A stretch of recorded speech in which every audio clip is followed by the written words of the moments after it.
Moon, তোর boyfriend call করছে। স্পিকারে দে ফোনটা। হ্যালো মুন, কোথায় আছো তুমি? এই তো মাউসুমার সঙ্গে আছি। বলছিলাম যে আমার কিছু টাকার দরকার ছিল। অনেকজনের কাছে চাইলাম, কেউ দিচ্ছে না, তাই তোমার কাছে চাইছি। আরে আগে বলবে তো, কত পাঠাবো? 1000 টাকা। ঠিক আছে আমি এক্ষুনি পাঠাচ্ছি। আচ্ছা ঠিক আছে। কেমন বয়ফ্রেন্ড রে তোর?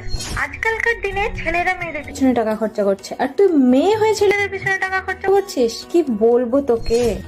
আচ্ছা, এটা কোথায় লেখা আছে বলতে পারিস? যে একটা ছেলেকে একটা মেয়ের পেছনে টাকা খরচ করতে হবে?